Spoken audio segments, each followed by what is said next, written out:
Que le Seigneur soit béni. Amen. La présence de Dieu, c'est ce qui bénit nos vies. Vous savez, de nos jours, on a peut-être la technologie, mais la technologie ne peut pas remplacer la présence de Dieu. Amen.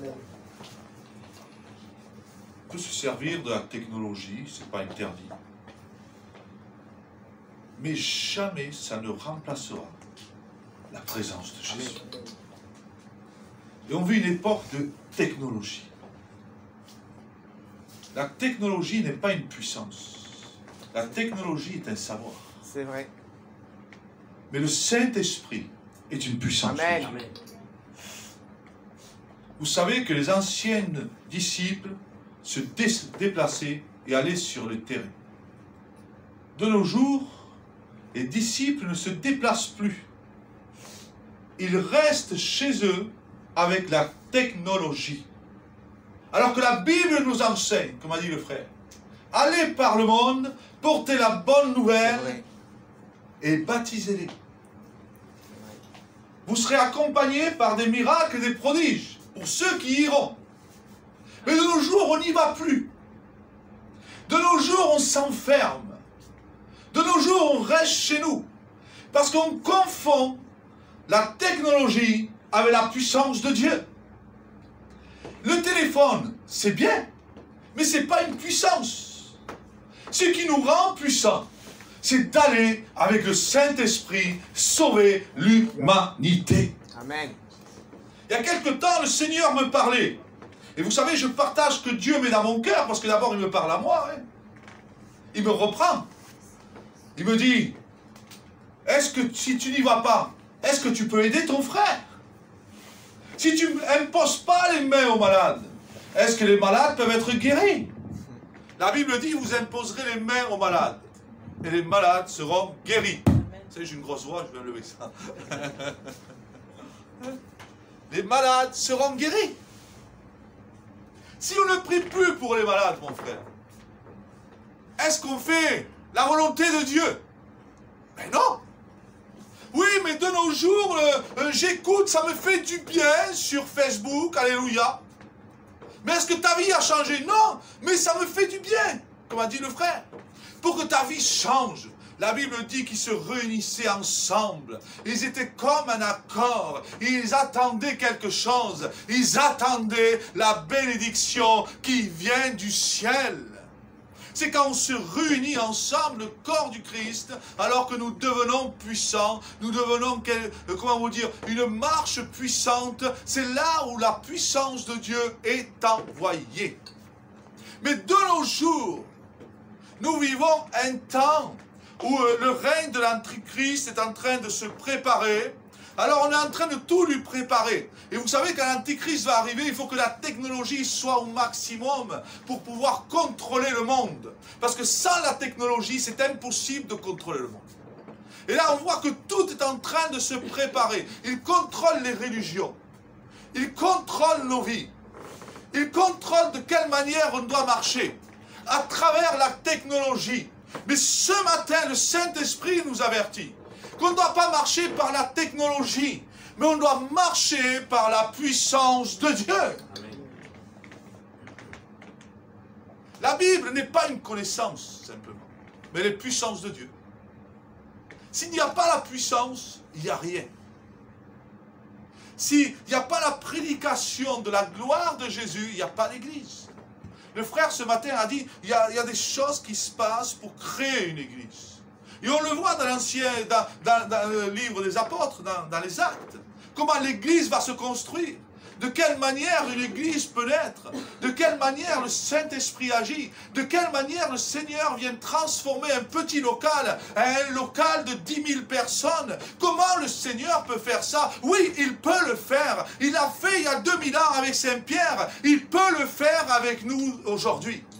Mais le problème de notre société d'aujourd'hui, et que je note même des fois dans ma vie, c'est qu'on ne s'attend plus à Dieu. Les apôtres étaient unis au moment de la Pentecôte. Ils attendaient ce que le Seigneur leur avait promis. Il y avait une attente. Il y avait une attente de bénédiction. Il y avait une attente de gloire. Ils auraient pu dire, on n'est pas beaucoup. Le Seigneur est parti. On repart chez nous. Ce local là, la chambre haute, ce que vous voulez, c'est trop petit pour moi. Regardez où on est. On n'a pas une pièce. On n'a pas un sou. Toi, Pierre, tu es un pécheur. Tu as des sous pour faire un local, non? Et toi, tu as quelque chose, non? Mais le Seigneur a dit d'attendre. Et qu'est-ce qu'on fait? Ah ben on s'attend à lui alors. Ah ben on va s'attendre à lui. Et quand on s'attend à Jésus, quand vraiment on attend quelque chose de sa part, alors des miracles et des prodiges viennent. Mais notre société de nos jours, on ne s'attend plus à Jésus, on s'attend à la technologie, on s'attend à la connaissance, on s'attend, comment vous dire, aux choses humaines. Et les choses humaines ne font pas de miracles.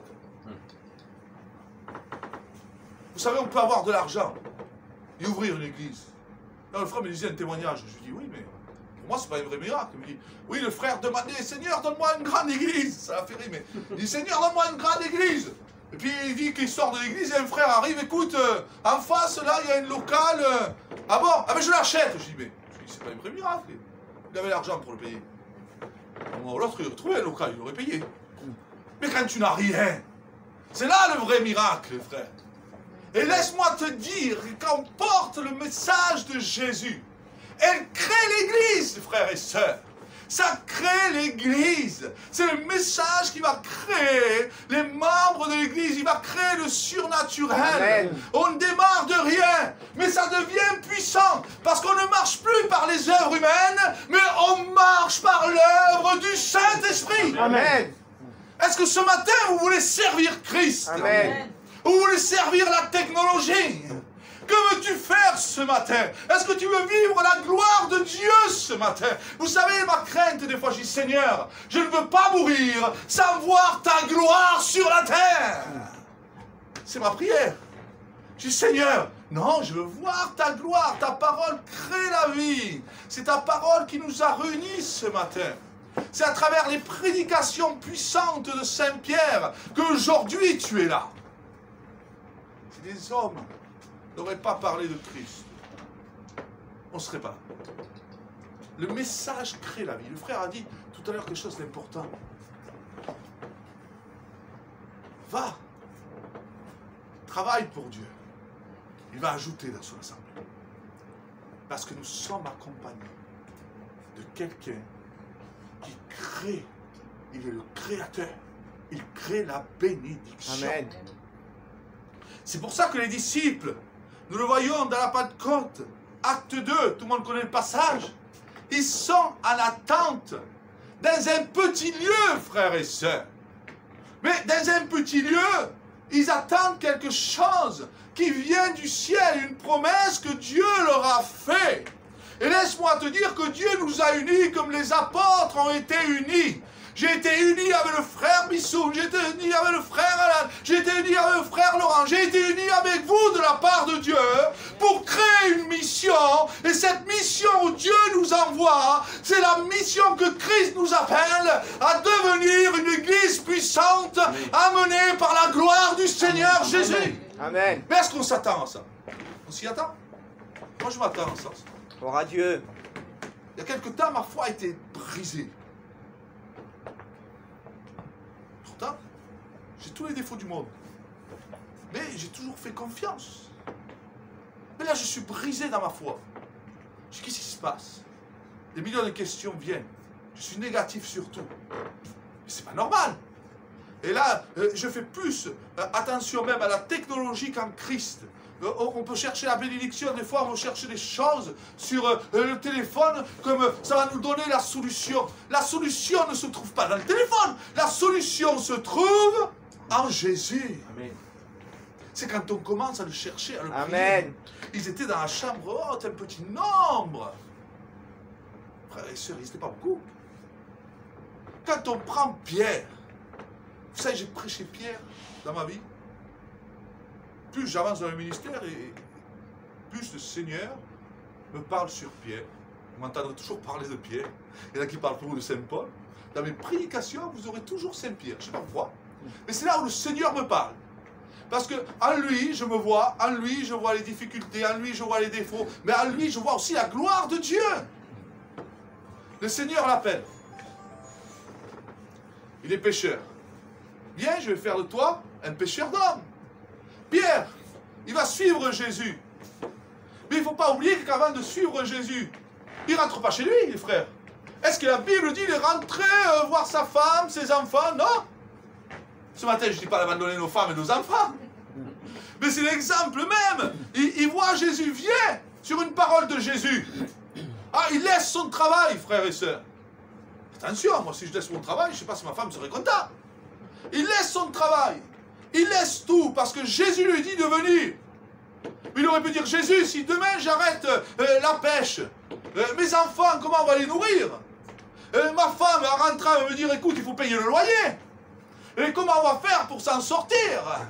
Mais il ne dit pas ça. Il croit, il s'y attend à quelque chose de Jésus. Il croit qu'il est l'envoyé de Dieu. Il croit qu'il va se passer quelque chose à travers Jésus. Parce que Jésus a parlé. J'abandonne tout, je le suis. Amen. C'est parce qu'il s'attendait à quelque chose de sa part. S'il ne s'attend à rien, il ne le fait pas. On ne va pas laisser notre travail, on ne va pas laisser nos familles, c'est pas possible. Jésus, tu es fou. Il aurait pu lui dire. Non. Je crois qu'il va se passer quelque chose avec toi. Je crois que tu donneras à manger à mes enfants et à ma femme quand je te suivrai. Je crois, oui, au miracle divin, j'y crois. Je ne suis pas un homme, je suis le divin qui s'appelle Jésus. Beaucoup de nos jours, on va enlever la divinité de Christ. Il y en a qui disent non, il ne ressemble pas à Dieu. Il ne ressemble pas à Dieu. Il multiplie les plaies. Il a vaincu la mort. Il ressuscite les morts. Alors, si ce n'est pas un Dieu qui fait ça, qui c'est qui le fait? Les gens veulent enlever la divinité de Christ. Non, le seul Dieu sur la terre, ni Bouddha, ni Mohamed, personne n'a accompli ce que Christ a accompli. Ni les idoles de ce monde ont pu accomplir ce que Christ a accompli. Il est le seul à arrêter un cercueil où une personne vient de perdre son enfant. Il arrête le cortège du cercueil. Vous pouvez chercher un Dieu comme ça dans le monde entier, vous ne le trouvez pas. Il va arrêter le cercueil. Il va dire arrêtez le cortège. Cette femme venait de perdre son enfant. Il va lui dire relève-toi et le mort va ressusciter. Qui peut faire ça si ce n'est pas un Dieu? Laissez-moi vous dire que Jésus est pleinement Dieu. Amen. Parce que les gens sont divisés. Oui, mais la Bible parle, il y a le Fils, le Saint-Esprit, il y a Jésus. Laisse-moi te dire que Dieu est capable de se manifester avec n'importe quel objet. Il s'est manifesté dans un buisson d'épines. Et laisse-moi te dire que le buisson d'épines de Moïse était devenu Dieu. Amen. Parce que le Saint-Esprit, Dieu était en train de brûler sur le buisson. Il dit que ce feu ne se consumait point. Mais Dieu parlait à Moïse à travers un buisson ardent. Et tu vas me dire, mais Moïse, tu parles à un buisson et tu dis que ce buisson est Dieu. Oui, parce que le Seigneur s'est manifesté dans le buisson. Mais c'est le même Dieu, oui. C'est le même Dieu. Il fait ce qu'il veut. Il se manifeste comme il veut. Dans l'Ancien Testament, il est esprit. Dans le Nouveau, il s'est manifesté dans l'œuvre de la chair, dans l'homme. Il s'est manifesté à travers Jésus. Dans l'Ancien Testament, il libère un peuple avec un buisson. Comment ça? Oui, un buisson. Parce que c'est à travers le buisson ardent que Dieu a parlé à Moïse. Et aujourd'hui, Dieu nous parle à travers qui? À travers Jésus. Alors Jésus est devenu Dieu, oui. Jésus est devenu Dieu. Parce que quand Jésus menace la mort s'en va. Jésus a pris toute autorité. Ce matin, on est puissant, frère et sœurs. Vous savez, tout va mal. Tout va mal. Les gens sont en train de vivre une dépression énorme. Les gens qui ont des petits travails, plus de travail. Ils disent, ah mais, il y a la maladie. La maladie, oui, mais mes enfants, il faut que je les nourrisse. Plus de paix. Il faut que je paye mon loyer. Mon petit travail au bar du coin, c'est fini. Mon petit travail au restaurant, c'est fini. Tout est fini, il n'y a que des problèmes. Comment on va s'en sortir? La société est en train de tout nous enlever. Parce qu'il nous dit qu'il y a une maladie. Mais des maladies, il y en a des millions. Pourquoi cette maladie de plus fait qu'il m'est en train de m'enlever ce qui pouvait nourrir mes enfants, ce qui pouvait payer mon loyer, ce qui me rendait un peu de justice dans ma vie? Parce que réellement, on souffre pour nos foyers, on souffre pour nos vies. Si demain je dois mourir pour que mes enfants soient nourris, je le ferai. Et qui ne le ferait pas? Parce que nous avons compris que réellement, notre bénédiction, c'est de voir les gens qu'on aime heureux. Amen. Mais la société nous montre, oh, il y a une maladie. La technologie nous montre qu'il y a une maladie.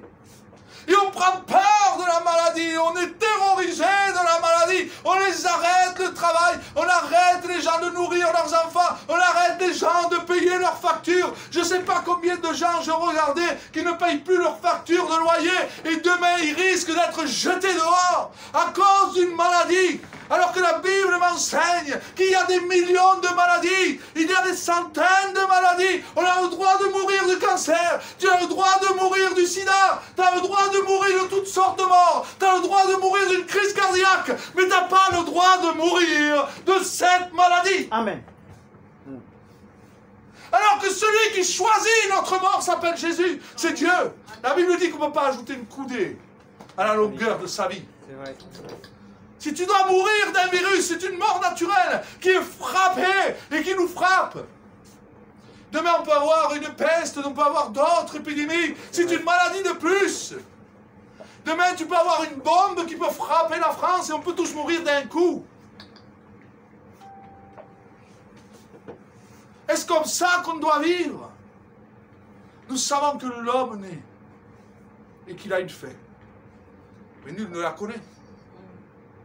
C'est pour ça que la Bible dit que le lendemain ne nous appartient pas. Aujourd'hui tu es là, demain tu n'es plus là. Mais on a confiance en Jésus, on n'y passe pas. Je sais que si je meurs, je m'en vais avec lui. Est-ce que ce qui se passe dans ce moment est quelque chose envoyé par l'ennemi? Je ne parle pas du virus. Parce que les virus sont soumis à Dieu. Et laisse-moi te dire que les virus ont été créés par Dieu. Oui. Dieu a créé les virus. C'est une matière vivante. Dieu a créé les virus, et quand tu prends les virus, on devient plus fort. Nos anticorps se mettent en action. Il les a créés pour que ton corps devienne encore plus fort, les virus. Je ne suis pas médecin ce matin, mais c'est la pensée. C'est vrai. Hein? Dieu a tout créé. Les virus lui sont soumis, tout lui est soumis. Mais l'homme, l'ennemi, s'est servi de ce que Dieu a créé pour mettre la terreur, l'angoisse et la destruction des familles. Les divorces se sont multipliés. Les suicides se sont multipliés. Les gens en dépression se sont multipliés. Ça, c'est Satan qui le met. Il envoie ses dominations à travers la peur, la crainte. Ce sont des portes ouvertes aux ténèbres. Parce que quand tu as peur, tu ouvres une porte, c'est la porte de la peur. Et derrière, la Bible déclare qu'il y a les dominations qui agissent. Et les dominations vont s'emparer du monde entier. Et nous, à travers la terreur, on va tomber dans des dépressions. Et quand nous allons avoir du mal à voir les debout, quand tu vas voir les problèmes qui vont venir à travers ce qui se passe, tu vas finir dans une telle dépression que tu ne seras pas mort du Covid, mais tu seras mort de ta dépression parce que le maître de la mort est venu passer là, te mettre la dépression, te mettre du tourment à un tel point que les gens sont prêts à se ôter la vie. Ce matin, c'est une réalité de société que je vous prêche. Est-ce qu'on peut vivre comme ça? Non. On doit vivre dans la puissance de Dieu. On ne doit pas s'arrêter d'imposer les mains aux malades. Si demain je dois mourir, c'est parce que c'était mon temps de mourir. Et si demain je dois vivre, c'est parce que le Seigneur l'a permis. Amen. Le frère Laurent est là. Il a pris la maladie. Alors il me fait, oh, j'ai la maladie, j'ai le Covid. Et quand les gens me voyaient à moi, ils me disaient, ah, tu t'as vu, frère Laurent, je te parle pas. T'as peut-être le Covid, il partait. Je dis, j'ai pas la lèpre, je me vexais, moi. Ah, on me voyait pas, il m'a fait, ah, ma mère, attention. Ma mère est grave, elle peut mourir. Alors tout ça, c'est les influences. Et là, j'écoute plus la voix du Seigneur, j'écoute l'influence. Les influences humaines. Alors on a peur, on a crainte. Mais c'est plus le Saint-Esprit qui règne. C'est l'esprit de la peur, c'est l'esprit de la crainte qui règne. Et derrière ça, il y a des puissances qui agissent, qui détruisent nos vies. Mais le Seigneur t'appelle à vivre dans la puissance de Dieu. Nos vies n'appartiennent pas à cette terre, elles appartiennent à Christ. Frère Laurent tombe malade. Il a toutes les pathologies, ça le vexait. Il est un peu costaud. Il a du diabète, je crois. Il a de la tension. Il a tout pour y passer. Il a tout. Il a un âge un peu avancé. Non, mais c'est... On met une couche encore. Eh oui, mais ça vient de Dieu, ce que je dis. C'est vrai. Amen. Il est là. Amen. Pourquoi? Parce que son maître, c'est pas celui de ce monde, c'est pas le Dieu de la mort qu'il a. C'est le Dieu de la vie qui s'appelle Jésus. Il lui a dit, tu ne mourras pas de ça, alors. Peut-être d'autres choses. Mais pas de ça. Il est là. Amen. Ah, mes enfants l'ont attrapé. Ils ne mourront pas de ça. Ils sont là. Mais il devait avoir la peur quand j'appelle, bien sûr, ça fait peur. Il est humain. Il ne faut pas que la peur prenne la place de Dieu. Amen. Je sais qu'il a prié. Il a dû chasser la maladie, même s'il ne pouvait pas parler. Attends de moi, au nom de Jésus. L'autorité de Christ se manifeste. On brise les maladies, on brise les ténèbres. Mais la société nous enseigne de plus briser. Les frères, on apprend une société de nos jours. Tu chasses trop de démons, mais Jésus aussi chassait les démons dans tous les coins de rue. Mais pourquoi? Parce que Jésus ne voulait pas que tu sois tourmenté. Et un démon, ça te tourmente. Et Jésus est venu briser les œuvres des ténèbres. Amen.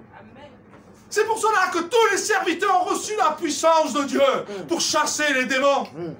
De nos jours, il y en a qui veulent s'enseigner sur les démons sur Internet. Je ne me suis jamais enseigné sur un démon. Christ m'a donné l'autorité. Au nom de Jésus, on les expulse. Amen. Je n'ai pas besoin de connaître le nom du démon. Parce qu'en moi, il y a la puissance ultime qui est le Saint-Esprit.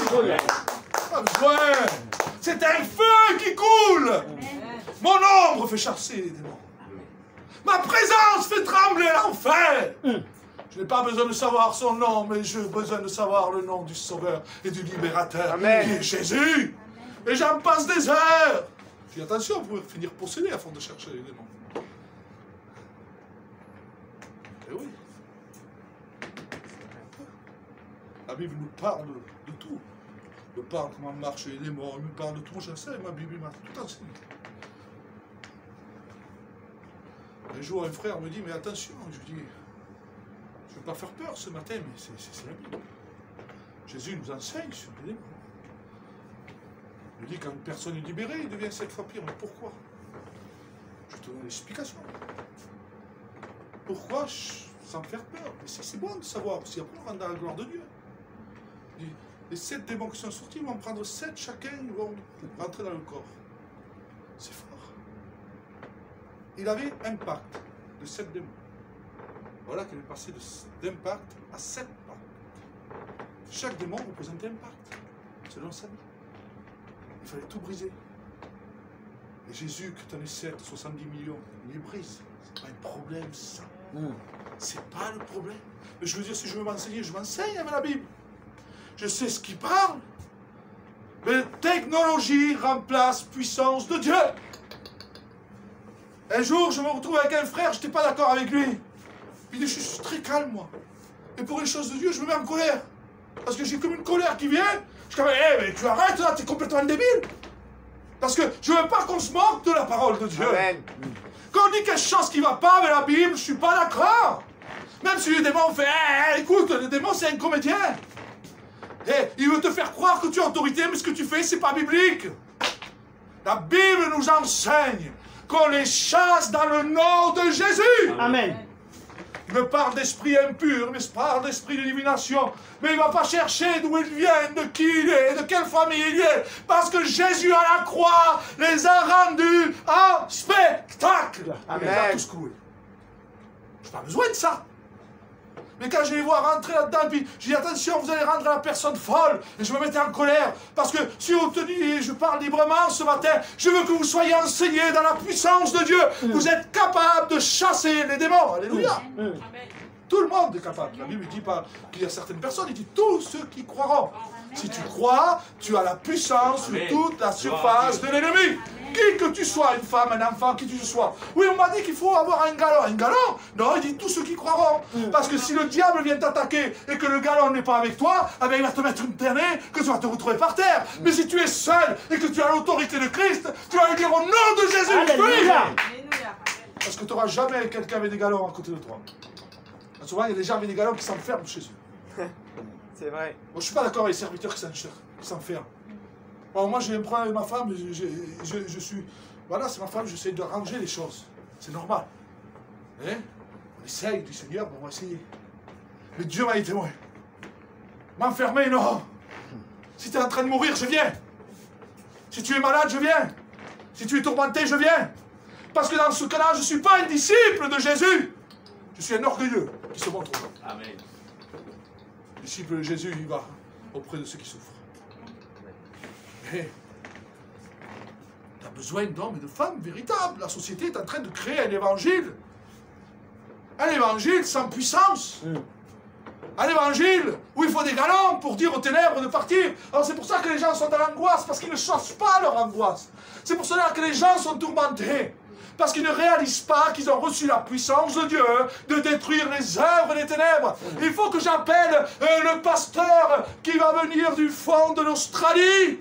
Oh, le frère Ismaël, il a un ministère. Oh, le frère Laurent, ou le frère Bissoun, ou le frère Alan, il faut un ministère. Alors je laisse qu'il me frappe, je laisse qu'il m'empêche de dormir, je le laisse détruire ma vie. Non, c'est pas moi le sauveur. Le Sauveur, il est avec toi, il s'appelle Jésus, Amen. le Fils de Dieu. Amen. Il est le roi des rois, le Seigneur des seigneurs, il est avec toi. Je suis puissant, tu es puissante. Je suis glorieux, tu es glorieux. Le Seigneur n'a pas fait de jaloux. Amen. Alors moi, quand le démon vient, le diable vient dans mon foyer, je peux le chasser. Ah, j'ai des galons. Je chasse. Alors toi, quand il vient frapper ton foyer, attends. Je n'ai pas le droit. Laisse-le qu'il me frappe. Vous êtes malade ou quoi? Personne ne veut se laisser se frapper. L'autre jour, j'étais à mon travail, il y avait deux garçons, ils voulaient me frapper. Bon, je fais attention, mon Dieu, mais je veux pas qu'ils me frappent. Et c'est vrai qu'ils étaient très mauvais. Et dans ma tête, je dis, Seigneur, une fraction de seconde. Ah, j'irai, mais... Et puis d'un seul coup, non, Seigneur. Je l'ai laissé faire ce qu'il voulait. J'ai freiné, j'ai reculé. Ils m'ont pas frappé. Mais là, je suis pas descendu du camion, allez-y, frappez-moi. Vous comprenez? Mais c'est ce qu'on fait. Les serviteurs ont dit qu'on ne peut pas le chasser. Ah ben, t'as qu'à l'inviter à ta table aussi. Invite-le à manger avec toi, tu ne chasses pas. Donne-lui à lui. C'est vrai. Mais c'est ce qu'on fait, c'est la société comme ça. Parce que l'homme aime être glorifié, élevé. C'est moi qui chasse. Ah, adorez-moi. Je suis fort. C'est moi qui libère. Adore-moi. Je suis fort. Ah, c'est moi qui discerne. Ah, aimez-moi. Mais non. La Bible est claire que tous les enfants de Dieu ont reçu la puissance. Amen. Amen. C'est le Saint-Esprit, c'est Dieu. Je vous ai dit que Dieu se manifestait dans un buisson. Le Saint-Esprit s'est manifesté dans un buisson. C'est manifesté à travers Jésus. Aujourd'hui, tu es Dieu.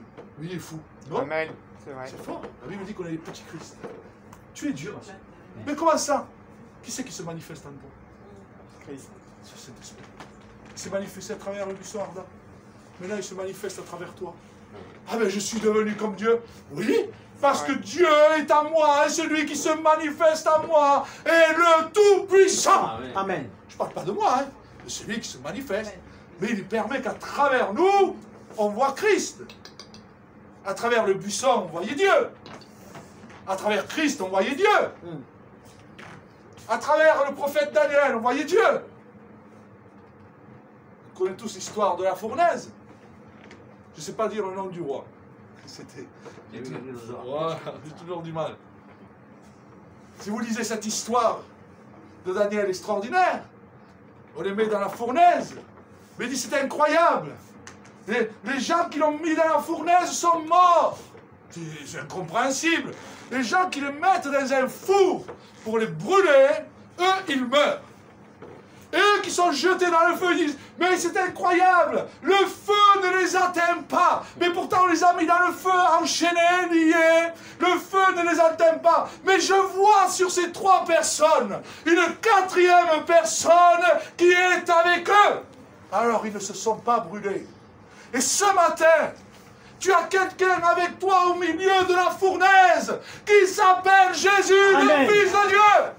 Tu as quelqu'un avec toi au milieu du coronavirus. Tu as quelqu'un avec toi au milieu de la famine. Tu as quelqu'un avec toi au milieu de ta dépression, au milieu de ta fournaise, au milieu de ton désespoir, au milieu des souffrances que tu as vécues dans ton pays, au milieu des choses qui te sont arrivées. Il y a quelqu'un qui est avec toi, Amen. qui s'appelle Jésus. Amen. Gloria a Dios, amen. Mais où est cette église, frères et sœurs? L'église. Elle a eu beaucoup de noms, l'église. À un moment de l'histoire, elle était catholique, protestante, aujourd'hui évangéliste. Évangéliste ne veut rien dire, hein, c'est un nom de plus. On peut se détourner en s'appelant évangéliste. Ah non, moi je suis église évangéliste, je suis la vérité. Tu as le nom. Mais après, il faut voir si on vit la vérité. Ça, c'est autre chose. L'évangile, vous savez, l'homme a toujours voulu la place. Vous savez pourquoi le catholicisme a régné? C'est parce qu'il voulait prendre la place de Dieu. Vous savez, l'orgueil, toujours dans l'homme. J'aime travailler avec des frères humbles de cœur. Je suis content parce que mes frères sont bons. On peut se dire les choses, comme ils peut nous dire les choses. Avec humilité, on y arrive. Mais ceux qui veulent toute la gloire deviennent une religion puissante parce qu'ils prennent la place de Dieu. Mais là, ils étaient ensemble, en train dans l'humilité. Seigneur, envoie la bénédiction. Là, le feu tombe. Le Seigneur, que vas-tu faire avec ces hommes? On n'est pas beaucoup, hein? On n'a pas de pognon, on n'a rien. Qu'est-ce qu'on va faire, Saint-Pierre? Ben, je vais prêcher. Prêcher? Tu es fou. Je vais prêcher, puis l'église va se construire. Tu prêches sans argent, sans rien, Pierre, et tu vas construire une église. Tu es un fou. Oh, on va regarder sur Internet, ça sera mieux. Hein. Mais il n'y a rien, Pierre, on ne va pas tuer, les Romains veulent nous tuer. Mais tu es fou, ton Jésus, il a été crucifié. Tu crois qu'avec une prédication, tu vas créer une église? Oui, je le crois. Je le crois.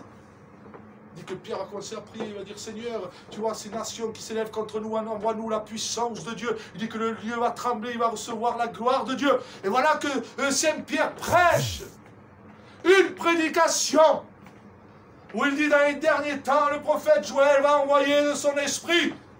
Il va envoyer la puissance de Dieu. Il parle à 3000 personnes. Et voilà que ce jour-là, une seule prédication, 3000 personnes vont se convertir. Amen. Une prédication, une église est née. Amen. Ça, c'est bon. Amen. T'avais de l'argent, Pierre? Non. T'avais un local, Pierre? Non. Tu avais des ordinateurs, Pierre? Non. Tu avais des micros, Pierre? Non. Tu avais un piano? Non. Mais j'avais avec moi le prince de la résurrection. Amen. Amen. Ah, quelle beauté. Ce matin, je veux vous booster au maximum. Il faut se booster. Même moi, je veux me booster. On a besoin de se booster un peu. Elle n'est pas marre tout le temps d'entendre ça va mal, ça va mal, ça va mal. Ben eux, tout allait mal, mais on va détruire le mal. Amen. On n'est pas appelé à souffrir dans le mal. On est appelé à détruire les œuvres des ténèbres. Bendito sea tu gloria. C'est ça que c'est. Oui, mais l'ancien, il m'a dit, si je suis tourmenté, il faut que je l'appelle. Ben vas-y, attends-le. Ah, mais il me dit, il est trop vieux, hein, il a peur du corona, il n'a pas prié pour moi. Ah, mais comment tu fais alors? Trouve-moi, comment tu fais? S'il a peur du corona, il s'est enfermé, comment tu fais? Dis-moi, comment tu fais? Que dit la Bible? Il dit que si tu crois, tu vois la gloire de Dieu. Et que Christ nous a donné toute autorité sur toute la puissance des ténèbres. Ah mais je le crois! Au nom de Jésus, sors de ma maison! Il va faire, ah mais lui il est devenu fou! Il y croit! Mais il est fou! Mais qu'est-ce qu'il te prend de croire? Crois l'ancien qui te dit qu'il n'a pas de pouvoir! Tu es en train de réaliser le temps de la puissance! Mais ça va pas, il va te dire l'ennemi! Tu es en fausse doctrine! Pourquoi en fausse doctrine? Ah oui, je suis en fausse doctrine, je ne le fais pas, il ne faut pas que je le chasse. Laisse-le qui me frappe. Fausse doctrine de chasser les démons, frère et sœur. Celui qui est en train de détruire les nations. Celui qui égorge des vies. Celui qui amène des pestes et des famines dans le pays de mon frère. Celui qui est en train de tout détruire. Lui là, tu veux qu'on le garde? Non, je l'écrase dans le nom de Jésus. Amen. La Bible déclare que l'Église lui écrasera la tête. L'Église, c'est qui? C'est tout le monde. Hein? Pas moi. Écrase-lui la tête. Amen. Écrase-le. Détruis-le. Amen. Jésus est avec toi. Jésus est avec toi. Amen. Les enfants ont souffert. Peut-être, je sais comme ça. Ils sont marqués par les choses de la vie. Tu souffres pour tes enfants, ça peut arriver. Parce qu'ils ont vu des choses cruelles, des choses terribles. Mais je sais que mon Dieu est capable de chasser ces moments de ténèbres et de nous remplir de sa présence. Je prends autorité sur le problème. Un jour, je dis, Seigneur, comment gagner des batailles? Il me dit, je l'ai gagné. Toi, prends autorité, je te l'ai donné. Prie avec autorité parce que tu l'as. On peut prier défaitiste. Seigneur, viens m'aider. Tout va mal, je suis l'impression, oh Seigneur, fais quelque chose. Et là, il frappe. Mais Seigneur, tu fais rien. Il continue à me frapper. Je te dis que tu as autorité. Qu'est-ce que tu veux de plus? Lève-toi et prends autorité. Amen. Commence à chasser ton problème. Commence à chasser ta maladie. Commence à chasser tes pensées. Commence à chasser tes tourments. Parce que j'ai été donné autorité. On ne doit pas se lamenter. Le mur de lamentation, il est resté en Israël. Nous, on a eu un mur de délivrance. Alléluia. On ne se lamente plus. Il y en a qui vont au mur de la lamentation pour se lamenter s'ils veulent. Moi, c'est fini, ça c'était avant qu'ils se lamentaient. Maintenant, je ne me lamente plus. Je suis dans sa gloire et sa paix. Est-ce que vous le croyez, Seigneur? Alléluia. Vous êtes tous des disciples ici. Et ça se ressent, tout le monde veut servir Dieu. L'autre jour, je parlais avec des frères, ils disaient, oui, les pasteurs, personne n'est d'accord, l'un de l'autre. Je dis, quand on parle de Dieu, on ne peut pas dire que c'est de oui. C'est dire oui quand on parle du diable. Quelle que soit la personne, d'où elle vient, si elle te parle de Jésus, on peut dire oui. Peut-être que vous parlez de Dieu. Il parle du royaume. Je finis avec ça, c'est ce que Jésus va reprendre les disciples. Il dit, Seigneur, nous avons trouvé quelqu'un qui chasse les démons en ton nom. Nous devons l'arrêter, il n'est pas avec nous. Et le Seigneur va dire, non, c'est lui qui est avec nous, il n'est pas contre nous. Laissez-le. Il ne le rejette pas. Les disciples voulaient l'arrêter. Mais Jésus a dit, quelqu'un qui parle de moi fait partie de mon royaume. Comment est-ce possible qu'à l'état actuel, on arrive à dire de personnes qui parlent de Jésus, qui manifestent la gloire de Dieu, qui ne sont pas du royaume? Attention, on l'a fait à Jésus. Et vous savez, je suis quelqu'un, je suis très gentil. Mais il y a des choses qu'on respecte, parce que c'est la Bible qui me l'enseigne, et puis j'ai peur de Dieu, j'ai peur. Quand il se passe un miracle, vous ne m'entendrez jamais parler. Je n'attribuerai jamais un miracle de Dieu au diable. Je respecte. Parce qu'on l'a fait à Jésus. Jésus, tu chasses les démons par Belzébuth. Jésus va leur répondre une sentence irrévocable. Tout sera pardonné, sauf le blasphème contre le Saint-Esprit. Il y en a qui disent pour leur conscience, oh, c'est un refus de la grâce, d'accord? Mais pour l'instant, ils ont attribué un miracle de Dieu au diable. Ça a été fait sur le nom de Dieu. Respectons l'œuvre du Saint-Esprit. Pas parce que le Saint-Esprit nous surpasse. De nos jours, si je guéris un aveugle avec de la boue, on me traiterait de sorcier. Mais ce n'est pas parce que j'ai mis de la boue que ça ne vient pas de Dieu. On pourrait le dire, Jésus l'a fait. Mais parce que Jésus a dit tout ce que je vous avais fait, que j'ai fait, pour vous faire encore plus grand à mon nom. Il a dit. Même plus grand, il dit. Ça veut dire que tout ce qu'il a accompli, on peut l'accomplir. Alors si lui il a guéri un aveugle avec de la boue, pourquoi moi je ne pourrais pas le faire? Si lui il l'a fait, si le Saint-Esprit lui dit prends de la boue, je vais lui créer des yeux. Parce qu'on est de la terre. Il est capable de créer des yeux avec la boue. C'est Jésus, c'est Dieu. Mais est-ce que de nos jours, avec ce qu'on vit actuellement, avec ce manque de connaissance sur la puissance de Dieu, où il nous enseigne que l'histoire ne nous enseigne plus la puissance, on ne l'enseigne plus. Est-ce que dans ces temps-là, tu fais ça, ils vont te dire, on va pas voir cet homme, il est diabolique. Que Dieu les garde. Parce que si le miracle qu'on fait vient de Dieu, que Dieu les garde de ne pas être à la place des pharisiens et des docteurs de la loi. C'était les hommes enseignés qui ont fait ça. L'enseignement ne te sauve pas. Ce qui te sauve, c'est d'avoir Jésus dans ta vie. L'enseignement peut te condamner parce que tu peux devenir un docteur de la loi. Et ce matin, je ne veux pas être lourd, mais je veux finir. De nos jours, on regarde la politique. Vous avez des gens de gauche, des gens de droite, des extrêmes droites, des extrêmes gauches. Dans le monde chrétien, ça ne choque personne, ça peut pas. Vous avez des hommes, docteurs de la loi, qui condamnent tout le monde. Vous avez d'autres, ils sont que pour la grâce. Vous avez d'autres, ils sont en extrémité dans autre chose. Et chacun fait sa politique de la Bible. Mais ça, c'est pas Dieu. Le véritable politique de la parole, c'est de vivre réellement l'évangile. C'est pas des paroles.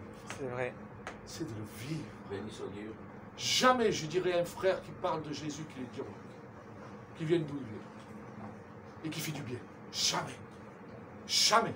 Jamais, jamais, jamais, je le dirai. Pourquoi? Non, pas par rapport au frère, parce que je le respecte. Par du respect. Respectons l'œuvre de Dieu. Oui, de nos jours, une époque dangereuse. Restons dans la simplicité. Jésus est avec nous. Je crois qu'il va faire de bonnes choses dans notre Église. Je m'attends à lui. Il peut tout bouleverser, comme il a fait pour les apôtres. On peut se retrouver avec la gloire de Dieu. Parce que crois-moi, quand tu es en dépression, que si Dieu libère à travers ses enfants, ça fait de la pub. Ça fait de la gloire. Il me commence à là-bas, oui, tu es malade, là-bas ils guérissent les malades. J'ai vécu par la grâce de Dieu une expérience comme ça. On n'était pas beaucoup. Je vais avec mon frère. Il y aura ces chaises là. On n'avait pas d'argent pour des chaises. Et il y avait un magasin qui s'appelait Stop Misère. On était dans la misère. On arrive, il dit les frères, les chaises là, c'était des bonnes chaises, vous savez, des bonnes chaises, vraiment, d'église. Il dit voilà, mon frère avait 1 euro la chaise. Oh, 1 euro si tu veux. Il y en a combien? 100. 100? Ah, mais donne-moi les 100 euros, allez. On remplit le camion. On met les 116. Il dit, mais là, il faut les remplir, les 116. Oh, mais on verra bien ce soir. Le soir arrive, les frères. Les 100 chaises étaient prises. Amen. Et qu'est-ce qu'ils ont dit? Écoutez, ça s'était prononcé parce que les jours avant, à travers les prédications, par la grâce de Dieu, le Seigneur s'est manifesté à travers son peuple. On touchait les malades étaient guéris. Moi, je ne savais pas ce qui se passait. On me dit, oui, tu as prié pour mon enfant, ça faisait des années qu'il ne grandissait pas, il a grandi. D'autres venaient, oui, j'étais malade, tu as prié, j'étais guéri. D'autres disaient, j'avais des virus partout, vous avez prié, j'étais guéri. D'autres disaient, j'étais possédé, tu as prié pour moi, j'étais libre. Et la publicité a commencé à grandir. Et les gens venaient, On était dans une maison d'un frère, et la maison d'un frère, il avait comme une véranda. On a rempli la véranda de gens, et le Seigneur a manifesté sa gloire pendant 3 années. Amen. Je ne calcule pas, c'était jamais les mêmes personnes. On avait des gens de la rue, on avait des gens qui venaient de là. Jamais les mêmes têtes. Le Seigneur les amenait, on les bénissait, on les bénissait. Je dis, mais qui c'est qui fait ça? C'est un homme ou c'est Dieu? C'est Jésus qui le fait. Alléluia. Vous croyez que tu ne peux pas guérir les malades? Tu peux pas faire de la publicité pour notre église? Hein? On appelle l'église fraternelle Pentecôte. Il n'y a pas de côte dedans, il y a la puissance de Dieu. Il y a la fraternité, il y a la puissance. Ce matin, tu es puissant. Le Seigneur veut prononcer sa véritable évangile. Moi, j'aime bien les gens. Et après, j'arrête. Parce que j'ai les pieds sur terre. J'étais chez le docteur. Gloire au Seigneur. Dans les 7 jours antibiotiques, je suis guéri. Gloire au Seigneur. C'est fort ce que je veux dire. Gloire à l'antibiotique. Mais tu es fou, non? C'est l'antibiotique qui est guéri. Ouais. C'est pas le Seigneur. Puis quelqu'un va me dire, j'étais mourant dans le lit. La mort vient. Aujourd'hui, je marche, je suis vivant. Le Seigneur va me dire, oui, c'est vrai. Parce que le Seigneur, il n'a pas besoin d'antibiotiques. J'ai rien contre la médecine. Mais les vrais miracles, il faut les attester. Des fois, on atteste les miracles. C'est fort ce que je dis. Je demande pardon, ça peut choquer. On atteste les miracles qui sont faits par la main humaine. Le miracle, il est fait par lui. Un jour, j'étais possédé, Dieu m'a libéré. Un jour, j'étais condamné, Dieu m'a guéri. Le frère Laurent avait le corona, on m'a dit que j'avais l'âge avancé, j'avais tous ces problèmes. Le Seigneur a permis que je sois là. Ça, c'est du miracle. Amen. Ça, c'est puissant. Ça, c'est du concret. Ça, c'est du véritable. Et qui ne veut pas vivre cet évangile? Moi, je veux le vivre. Alléluia. On l'a, les frères, ensemble. On va se lever ensemble. On va demander au Seigneur qui nous capacite. Qui va être capacité par Dieu, ce